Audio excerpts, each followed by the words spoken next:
And what George is most associated with is sort of challenging the idea that poverty was necessary for progress. I mean, social Darwinism sort of says that. Social Darwinism says, look, you know, the poor are the poor, the rich are the rich, and you got to let them fight it out in the battle of society, and that's the way that society advances. So poverty and progress are, you know, sort of necessary for one another. You know, I mean, the progress that occurs is inevitably going to result in poverty. This is the Darwinistic struggle. This is just the way that it is.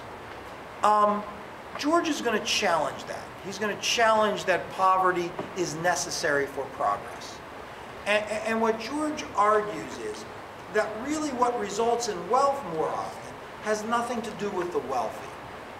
Land ownership is something as a way that people get wealthy, but the value of land often doesn't have anything to do with the people who own it. And so all of this, and it's kind of a quick explanation, all of this resulted in George proposing something called a single tax. One tax, right, on land. One land tax that would kind of make everything in society equal. So George becomes associated with a tax scheme. It's called a single tax scheme, and he becomes like popular. His book is entitled Poverty and Progress. It was published in 1879, and George became kind of a national celebrity based on his ideas. There's also kind of a question about literature. Remember I said I was going to count on my English friends to teach you about that, but if you read that little section of chapter 26 in your text, it kind of suggests that during the Gilded Age, the big battle in literature is between Romanticism, right? Literature that depicts the world the way we would like it to be, and realism, literature that tells the story the way that it is. Noting all along that no matter what, it's all made up. Right? It's just a story. There really aren't vampires that are really handsome on the move. I mean, it's just really not like that, right? There are very few vampires in general, and even fewer still werewolves. Now, I don't want to make you upset, but just not that many, right? Just not that many. Now, so we said there are lots of topics in that chapter 26. In that chapter 27, we start to talk about the problems of agriculture, the problems of the farm. Now, fundamentally, the reality of the farm problem that we have been talking about this week involves overproduction and declining prices. Farmers produced more than they could possibly could be consumed. Because this was true, farm prices declined, and this made it difficult for farmers to make their way. Overproduction was a result of mechanization, better transportation, more land in cultivation, and things of that nature. Now, the farmers did not consider their problem to be a result of overproduction. They considered it to be a conspiracy amongst a number of people, the government, you know, bankers, business people, and others who conspired against them to sort of to drain off the surplus. And we talked a lot about that. Now, we also talked about the farmers attempting to sort of organize themselves to respond to their problems. Now, the culmination of their organization was the Populist Party. But we said as early as the 1870s, there were organizations called the Granges. Now, what were the Granges? What were the Granges? Do you remember? We mentioned this yesterday. Yes, go ahead.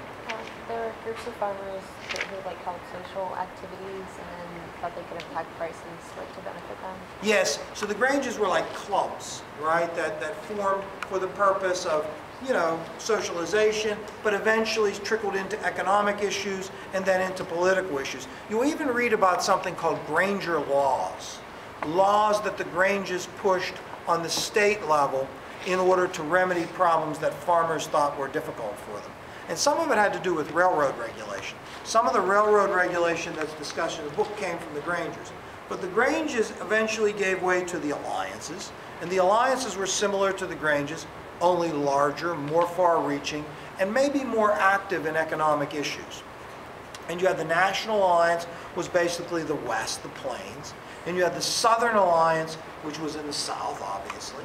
And then you had the Colored Alliance, which was largely in the South as well. And these alliances, tried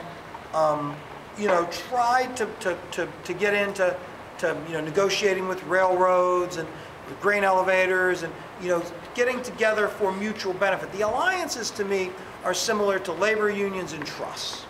They are attempts by farmers to join together for their own mutual economic benefit, to control competition, price, to stop what they saw as the surplus being taken away from them. Now, we said that the emergence of agrarian discontent becomes a force in politics. But we picked up in chapter 28 in politics with Harrison's administration, not his election.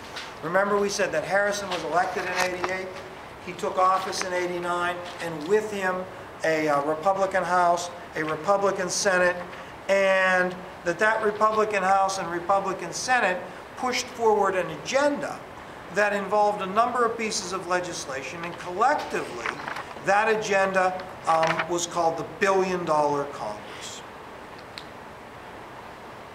Now, one of the things that the $1 Billion Congress did is pass the Pension Act, which was to reward civil.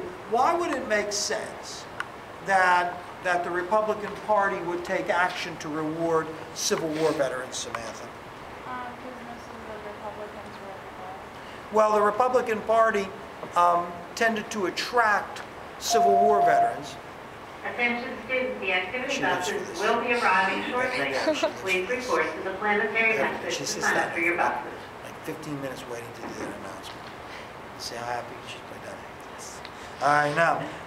So anyways, the $1 Billion Congress, we talked about the pension bill that connected the Civil War veterans with the Republicans. We talked about the Sherman Silver Purchase Act, the Sherman Antitrust Act. What was the intent of the Sherman Antitrust Act? Anybody besides the instructor? Mabe? They got rid of the gold standard. Pardon me? The gold standard. No, Sherman Antitrust was intended to make restraint of trade illegal, to regulate trusts, to regulate, the monopolies at the time. We said that the public kind of reacts negatively to the $1 Billion Congress and elects a Democratic House in 1890. And in 1892, in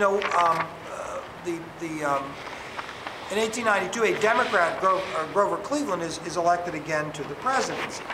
Now, in 1892, when Cleveland is elected, the Populist Party had congealed, and they put a candidate up for the presidency.